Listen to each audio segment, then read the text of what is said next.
Welcome to Leadership Unlocked, where we uncover the pivotal stories that shape extraordinary leaders. I'm Dusty Holcomb, and on this show, we don't just talk about leadership, we decode it. In every episode, we sit down with the change makers who've walked through the fire, challenged the status quo, and emerged with wisdom worth sharing. These aren't just lessons.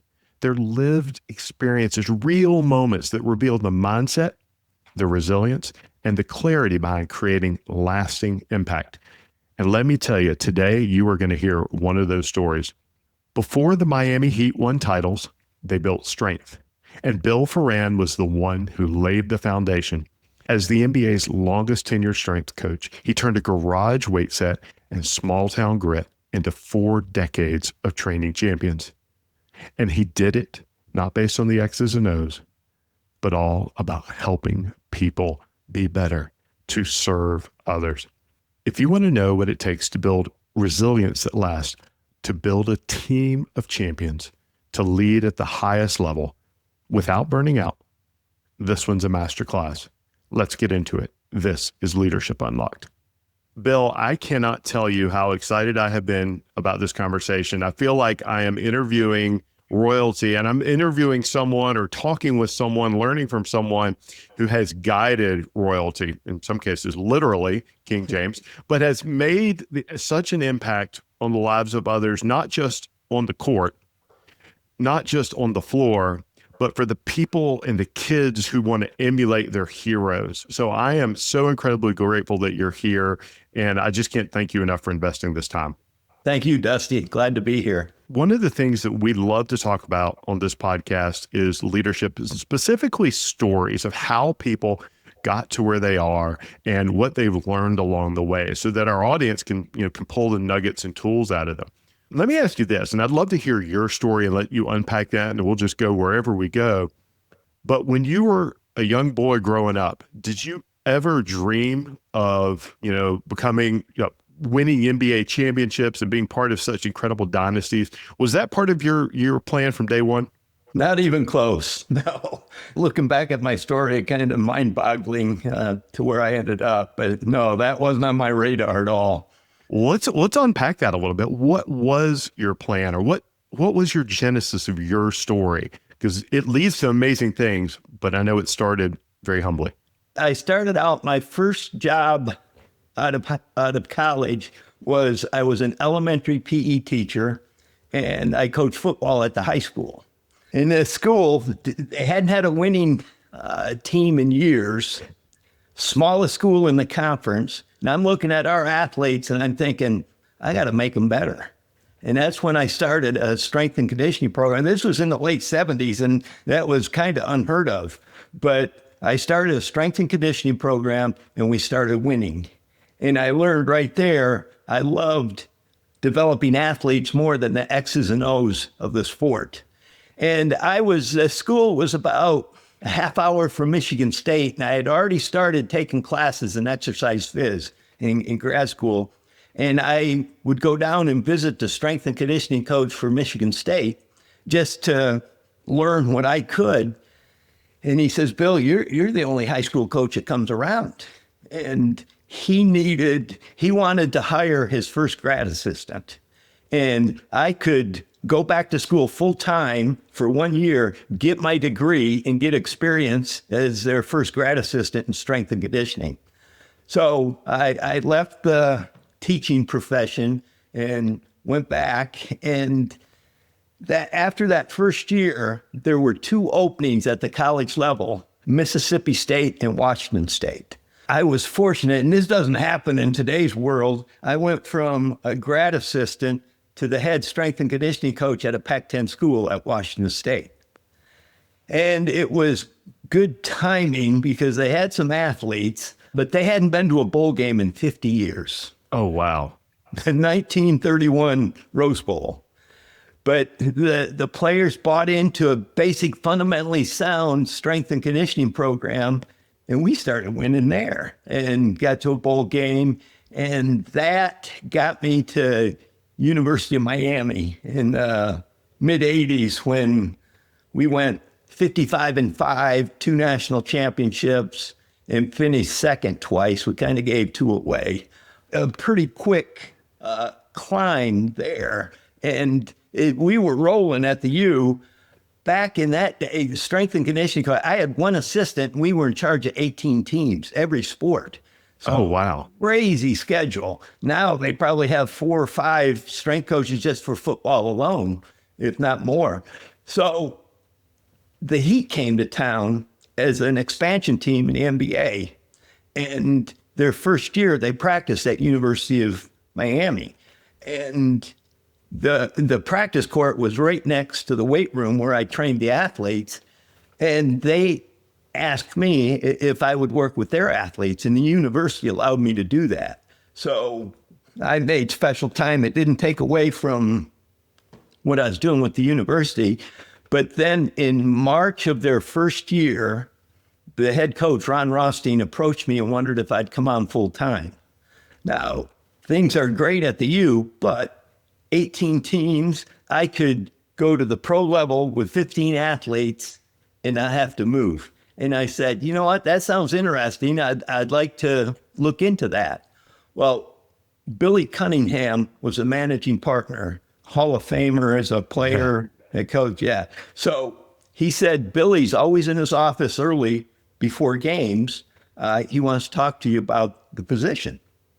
So I'm in talking with Billy, how I see strength and conditioning for NBA, and there's a knock on the door, and it's Wilt Chamberlain. Wilt was in town for a volleyball tournament, wanted to see his old buddy Billy. So Billy introduces us, and we chat for a minute, and he says, you know, Billy, when I played at the University of Kansas, basketball players couldn't touch a weight. Mm-hmm. But I was on the track team, and we lifted all the time. He said, everybody thought that I dominated because I was bigger than everybody. He says, hell, I was stronger than everybody. You got to have a strength and conditioning coach. Thank you, Wilt. And a little bit about Wilt and his domination, and because that was years ago, but he averaged 50 points a game one year. He scored 100 points in a game. There's never been an NBA game where 2 teammates combined for 100.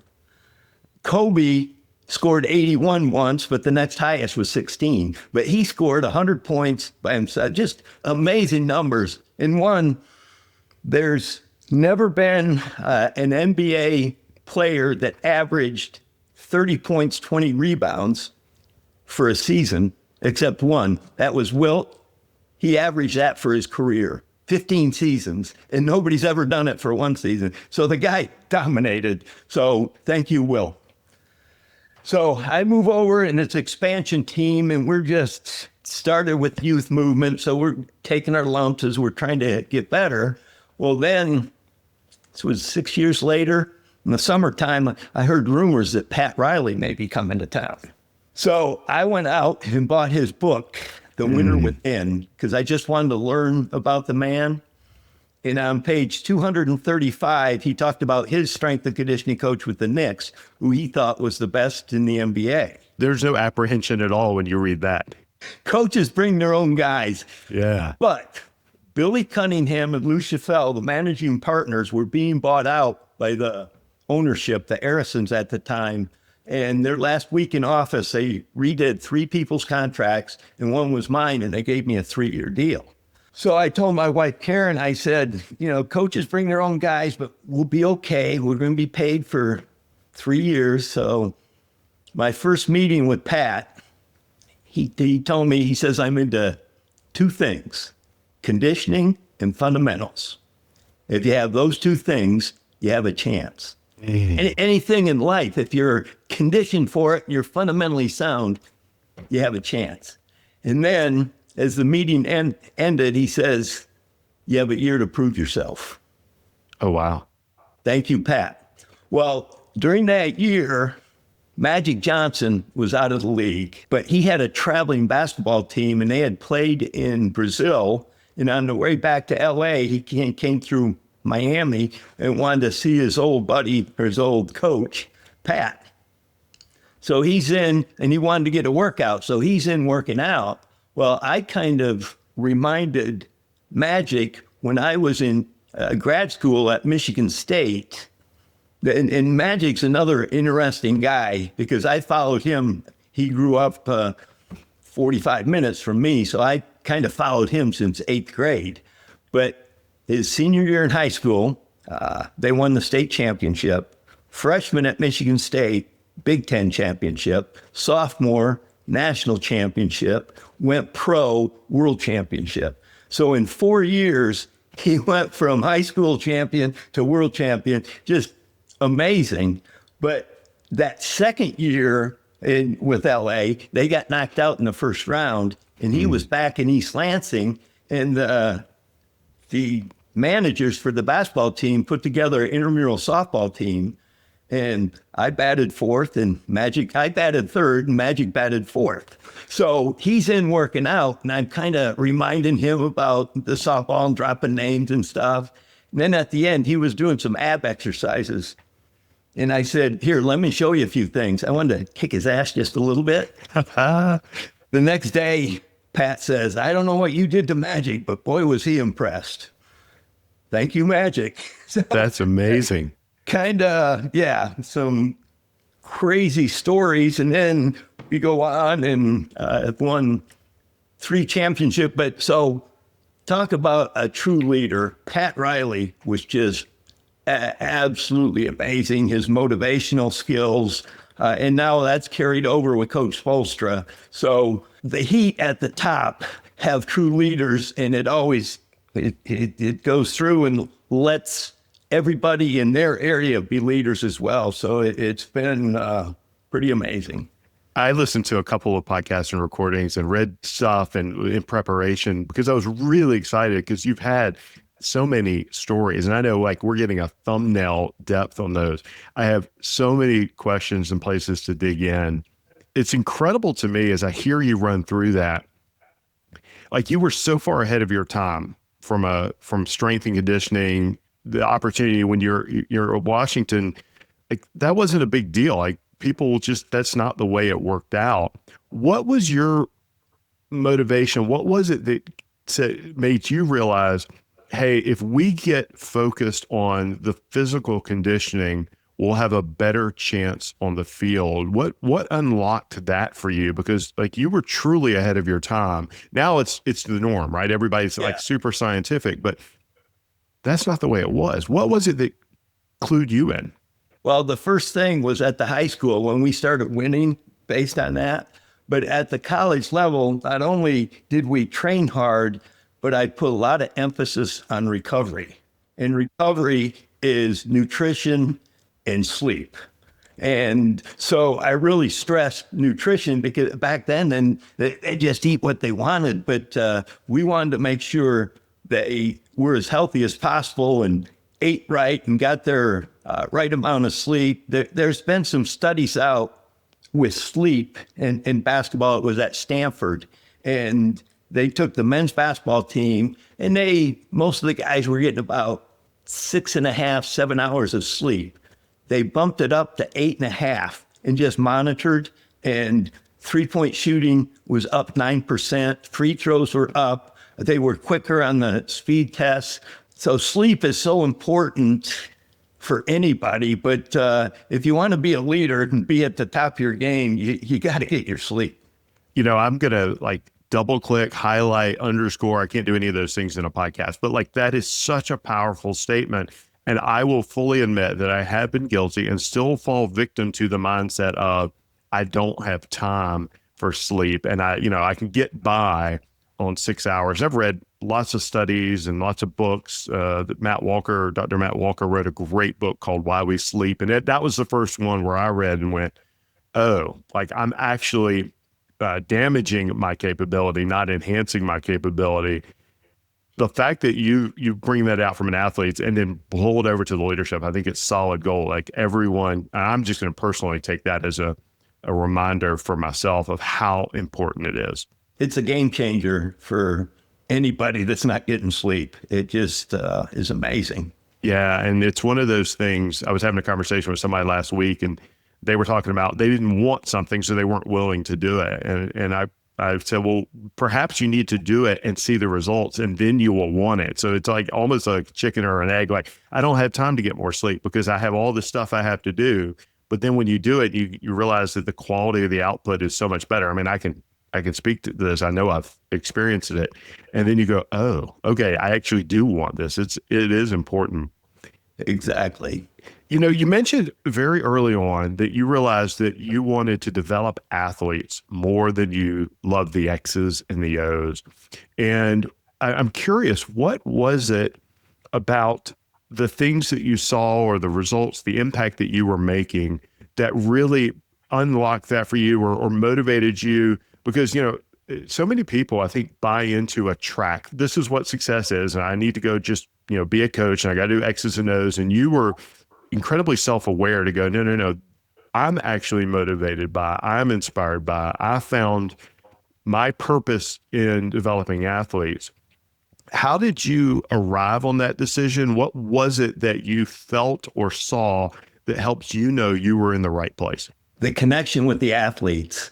It's so amazing to see athletes all of a sudden getting so much better and seeing their attitude change. And there's a connection there. So I guess I just really enjoyed the successes of others, that I had a part in it. So that was the big thing. And as you train like that, as they develop, you do connect at the human level with these athletes. And it's just so amazing. One of the things we talk about all the time in working with leaders is, leadership is not about you. And the true impactful leadership is about others, because you have to enable and empower others in order to achieve. Nobody's achieving it all on their own.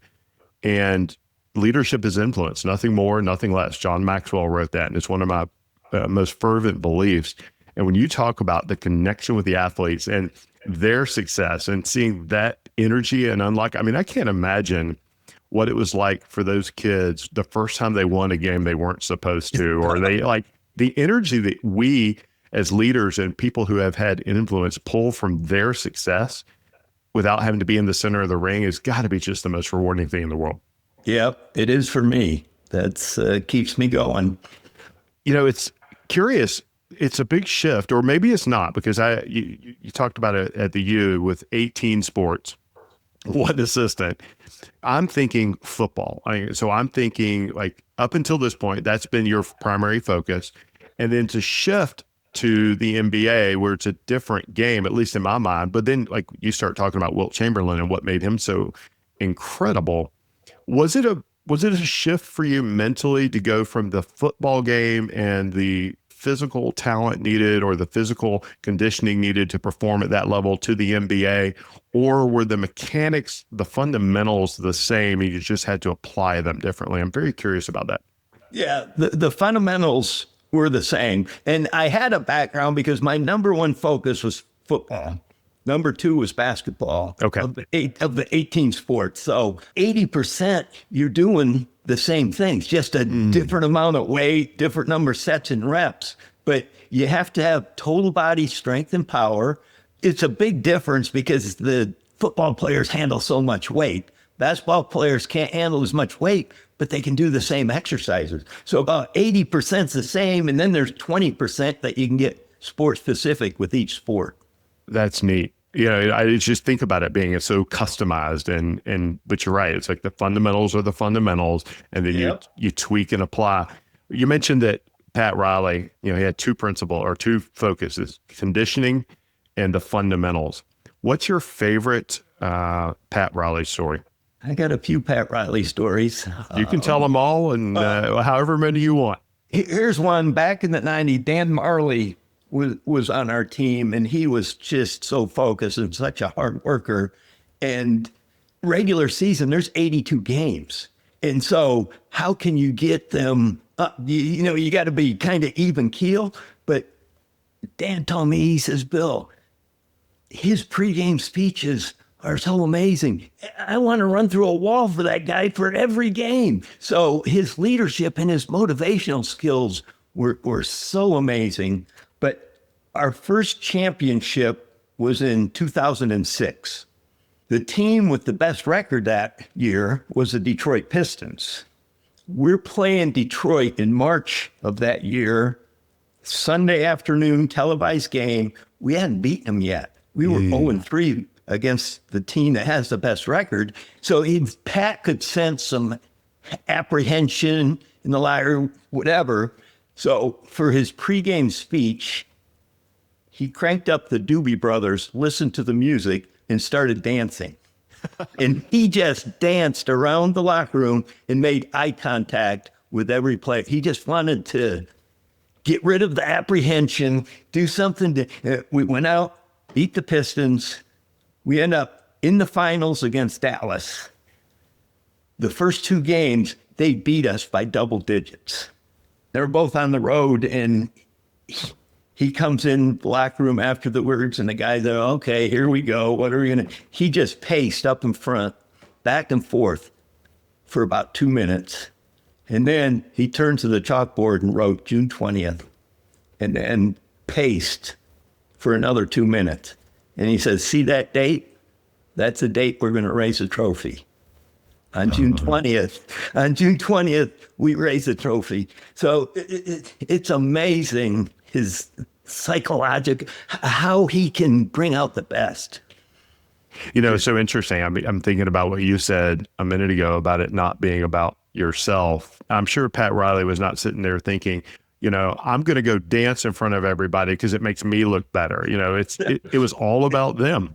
Exactly. Yep. All about the team. Conditioning and fundamentals. Like I think about that in the aspect of, you know, for those of us who don't have, you know, aren't athletes and don't do all the amazing things that you've done and been part of. I mean, we all have those two fundamentals that we can apply in our lives. How are we conditioning ourselves? Like you mentioned, sleep. And then, you know, what are the fundamentals of our game? What are the principles of our game, whatever game that is, and how do we get better at it? You know, one of the things that I often see in working with leaders and leadership teams is everybody wants to get complicated. They want to get sophisticated and find the cool new thing, as opposed to the footwork, the basics that allow you to build from, you know, to where you want to be. When you think back on your career and you think about the fundamentals that you've installed wherever you've gone and whatever you've taught, who was your very first mentor, and what was the principle or fundamental lesson that you've pulled from them that you can maybe upon reflection realize that was one of those inflection moments of your life where you got something that flavored and directed you for your entire life? Do you have any of those moments? My high school basketball coach, he was also assistant football coach, really believed in me and made a difference in my life. But when the school that I coached at, I had gone to, and we were very successful. We won lots of championships. And then while I was gone, they started losing, and that's where I went back. They didn't have a position open that year in teaching. I had applied all over the state of Michigan, and he sort of juggled around and made a position for me.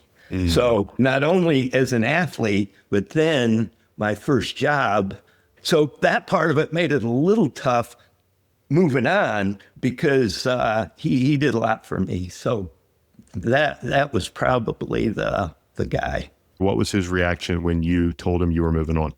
He always said, you know, this is such a nice place to live. And it was beautiful. And I loved it there. But he kind of understood. But the fun thing is, he was from Pennsylvania originally. When I was coaching at Miami, we played at University of Pittsburgh. And he came down to see his family. I got him to the game. And so we played at Michigan and got him to the game. But then with basketball, once he retired, he was in the winters out in LA, and I'd get him when we played the Lakers. So he's been to a lot of, and then come to Florida, he and his family, and I'd always get him to the game. So we had a great connection, and it continued. Oh, that's amazing. It's so powerful, those mentors and those influences. And then when we can give back, when we can continue the relationship and appreciation for, many times they don't even know how much they've done for us, right? They're just doing what they do and showing up. One of the things that I'm really curious about is you work with, the best in the world at what they do. These athletes. What is the mindset difference between the good and the great? And fully understanding that everybody at the NBA level is exceptionally talented and exceptionally Yes. good. What is the difference between the very best and then just one level down, or down's the wrong word, but like maybe it's the differentiation up. What is that difference? The very, very best have the talent, but the ones at the top have the talent and the work ethic. Not everybody that's talented has the work ethic that you need to get to be the very best. That's where Michael Jordan, he had the best talent, but I never worked with him, but I watched him, and his work ethic with the talent was the difference. How long would it take you to figure out if somebody had the work ethic that was going to be necessary for them to be the very, very best? You can see it pretty quickly in the weight room, seeing anybody, are they doing extra or are they cutting corners? And you can see it pretty quick. Now, some of those guys that were cutting corners, you connect with them and they quit cutting corners, and then they can be pretty great. But it comes down. Some people just have that drive to be the best, and some people settle for not quite that level. How would you, as a coach, reconcile like the person who was not going to take that extra effort? Like you can see it, like that you know what they're capable of, but they're not embracing the opportunity. How do you not like own that yourself, or how do you not take that on? Because it's so hard when you see somebody with so much potential and they're not, they're cutting corners or they're not doing the work. Lots of conversations early on. If they'd miss a workout or whatever, they'd get fined, and that would catch their attention. But the connection, you try to connect with them and say, hey, I'm here for you. I want you to be the best you can be. And I'm not seeing it. You're not doing this, this, and this. And some guys buy in and some guys don't. And it's interesting. The guys that didn't, some of the guys that had the talent, and I'm saying they're eating candy all the time. And with all the sugar, there was no focus, and the best ones bought into nutrition and didn't do that. So you get hooked on sugar, and then I don't know what it was, but they just didn't have the focus that others. It was amazing. Some guys just never got it. And I don't know if sugar all the time made a difference, but I could see the ones that weren't making it usually had bad habits. And some people alcohol, some people sugar, but you got to eliminate the bad habits to be great. That's a powerful statement. Like eliminate the bad habits to be great. Yeah. What is when you talk about connection, what was your method or your manner of building that human connection that enabled a person, not everybody, but enabled those that were willing to make the choices to break the bad habits to get to the other side? How did you do that? In the weight room, it was all positivity, a positive atmosphere with humor, and they could connect with those two things. And then once you're connecting a little bit, you can learn about them at the people level and who their mentors were, or who their best friend, or and just talk about them in their life. But that's a big the connecting thing. And I've got a little story about that. It was football, but a new head coach, the pro level, comes in and he knows he's got to change the culture. And he sat down with every player and asked them 2 questions about their strength and conditioning staff, their athletic training staff, each individual staff member. He asked them 2 questions. Does he give a shit? Does he work his ass off? Those were his 2 questions to every player. Every athletic trainer was fired. 1 strength coach was left. So you got to show them you care, give a shit, and you got to have a work ethic. If you don't have those two things, it's tough to make it. Man, that applies for in every aspect of life, right? Like I've always, it's funny you mentioned that, the give a shit. I've always used the acronym. Like if somebody's low on gas, I can't help them. Like you just cannot help a person that's low on gas. But man, with enough gas and a work ethic, that's incredible.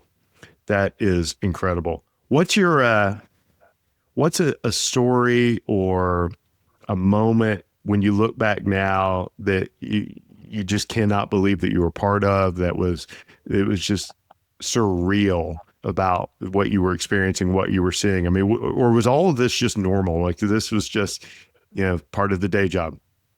I've got a lot of gratitude at each level because I go from Michigan State as a grad assistant to the head. That doesn't happen, but it did. And that was a moment. And then going to the U and winning championships. And so at every level, I'm thinking, gratitude, this is amazing how this happened. And then the Heat and 3 world championships, just, it's kind of mind boggling to me, just how it happened. But yeah, it's not normal. I look at it and say, wow. Well, I'm thinking about it as you say that. I'm going, you're not that different from Magic Johnson. Like you were just like, just like that's pretty incredible. Which athlete that you worked with over your career was, and you can't have favorites, like saying your favorite kid, right? But which athlete did you enjoy working with the most? That it was just a joy and a privilege to serve them. And you can have more than one, of course, if you want. Yeah. Well, at the college level, when I got to University of Miami, our Heisman Trophy quarterback, Vinny Testaverde, in the weight room, he would train with the offensive line. Michael Irvin, our All-American wide receiver, was a beast in the weight room. Wide receivers, you don't think. And when you see the stars training like that, the young guys coming up just jumped right in. It was an amazing atmosphere because it was led by the stars. So something like that was truly amazing. But now with the Heat, because people are, oh, who was your favorite? Who was your favorite? And my favorite was Keith Askins. Ooh, tell me more. And people say, well, who was Keith Askins? Well, Keith played at Alabama, and his head coach was good friends with our head scout for the Heat, and asked him as a favor, could he come down and have a tryout with the Heat in fall camp?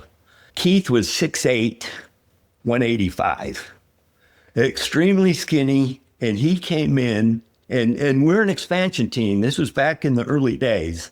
So he came in and outworked everybody and made the team. And then, so he was 185. The next year, he was 194. And again, 1-year contract, had to make the team, outworks everybody. The next year, he was anyway, 5 years. He was on 1 year. He had to make the team every year. And everybody gets multi-year contracts, and to get his first multi-year contract. But the thing that I loved most about Keith is after the season, he'd come to me and see when my vacation is. So he'd take it at the same time, so he'd never miss a workout. Wow. That kind of work ethic. And so he, at the time, he played 9 years in the league and was the longest tenured undrafted player in the NBA. Now that's passed because we had another one, Udonis Haslem, that played for us for 20 years. It was undrafted, another Heat culture guy. But then after that, he became assistant coach. He was an assistant coach for us, and now he's one of our top scouts. Effort. He had some talent, but he outworked everybody and had a great career. So, we got guys like, Alonzo Mourning, Shaquille O'Neal, Dwayne Wade, LeBron James, Chris Paul. Great guys, loved working with them, but the Keith story tops them. That's amazing. Like, well, a couple things stand out to me. One, you pay attention to the details, which tells me like you really cared. Like 185, 194, 210. Like those are things that, and that's not because you were previewing or reviewing the stat board right before our call. It's just you cared, you pay attention. And man, that detail of that leadership of himself, his self-leadership to go, hey, Bill, when are you going on vacation? Because I'm not going to put at risk the capability, the opportunity to earn a slot and miss that week or miss that 2 weeks. That's incredible. Yeah, truly amazing. Just a great guy. I have to imagine that impacted the rest of the locker room too. Like his hustle, he's obviously still there and he's still guiding, but I have to imagine that impacted more than just his own capability. It's interesting. The Miami Heat have a thing called heat culture, and it's all Pat Riley and everybody's accountable. But Tim Hardaway said that heat culture started with Keith Askins. So that's pretty cool. So players noticed it, and he raised the level of other guys with his effort. Most leaders don't need more advice. They simply need clarity. That's what the Vision to Victory scorecard is all about. It's free, it's fast, and it gives you a clear picture of where you are and what's next. Start now at clarityalignmentexecution.com. Let's make sure that your next step forward is the right one. What's the heat culture? Tell me more. The heat culture is accountability, communication, all in. Everybody, leaders at all levels, goal each day 1% better. We have a conditioning test that's the toughest conditioning test in the NBA, and buy into it because we want to be the best conditioned. So best conditioned, most physical, hardest working team in the NBA. That's kind of the heat culture. I hear that and I go, that applies whether you're a business of 1 or 100,000. It applies if you're a sports team. It applies you're just leading yourself, like how you lead yourself with accountability, 1% better, like work harder, outwork like those are things that make champions. Yeah. When you have that heat culture and you go into work, it's fun because guys are buying in. That's so cool. As a coach influencing the lives of the athletes, how did those lessons translate to you as a dad? Growing up, so Eric was a pretty good athlete. He was a basketball player and a tennis player growing up. Going into high school, he was going to a new school, and he broke his hand in the fall before basketball tryouts. So he couldn't try out, so he wasn't on the basketball team. And my wife saw in the Miami Herald that there was going to be a pole vault camp at University of Miami over Christmas vacation.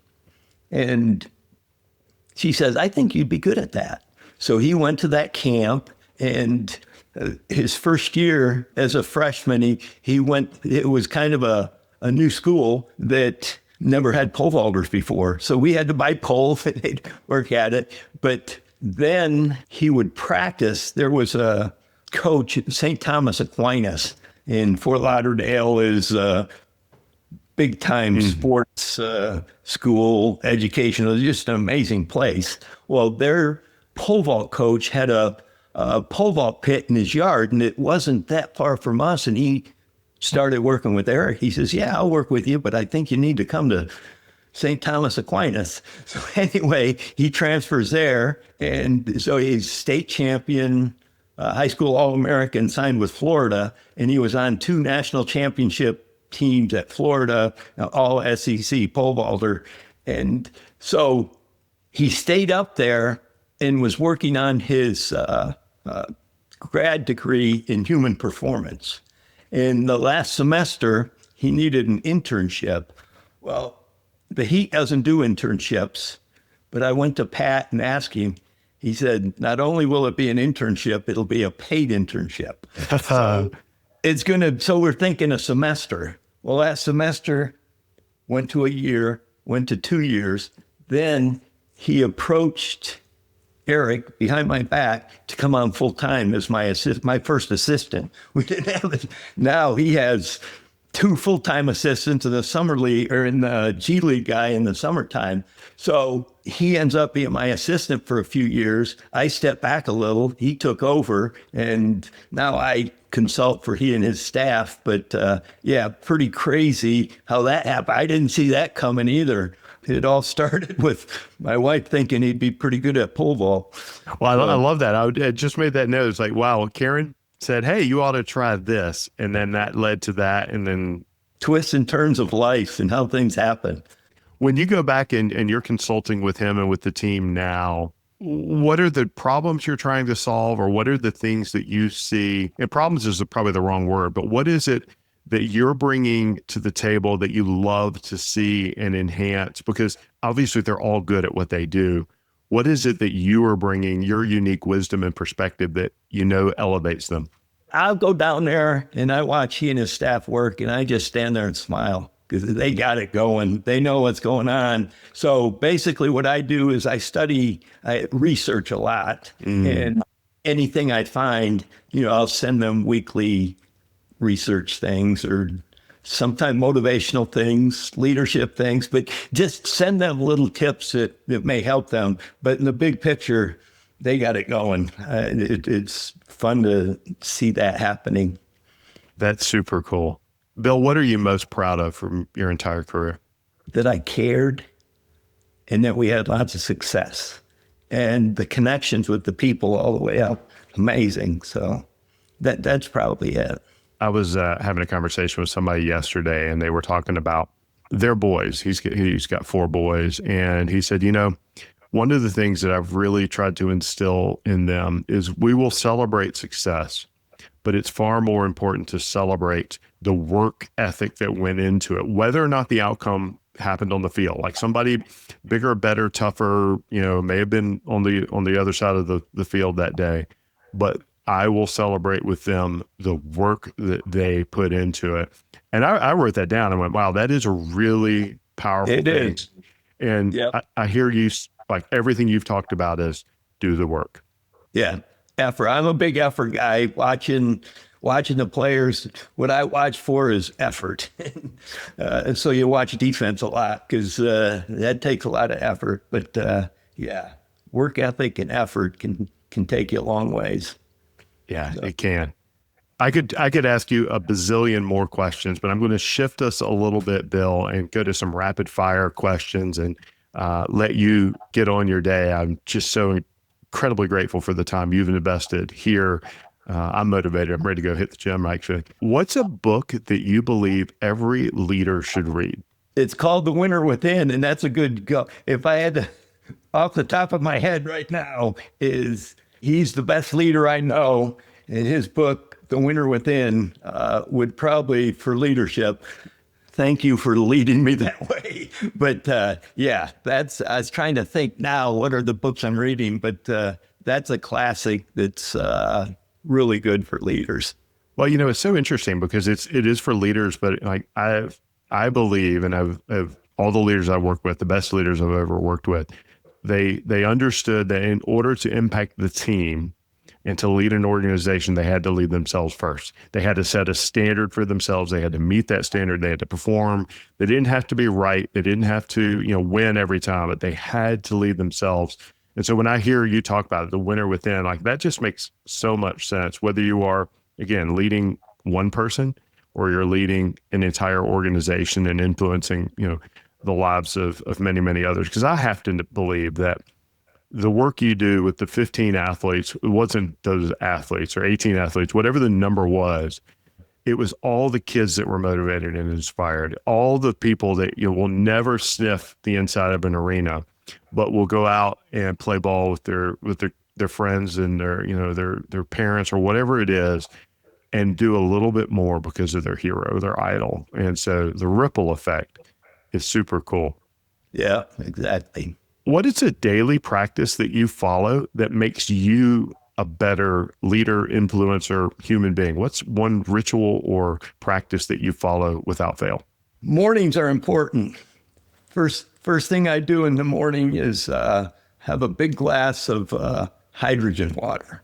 So I get a glass and there's a little tablet, but it's such a good antioxidant. But start the day with being hydrated and then getting morning sunshine. And it's so important for the circadian rhythm. So a drink of water, you go outside, spend a few minutes, and it's even better if you're barefoot in the grass, so you're getting grounding as well. But to start the day like that makes a big difference.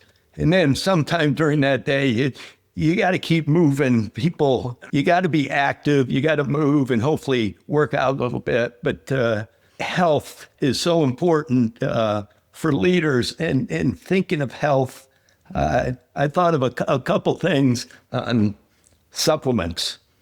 Dusty, do you happen to know your vitamin D level? I don't, but I just had a test on it last week because I was curious. A doctor recommended, hey, let's check your vitamin D.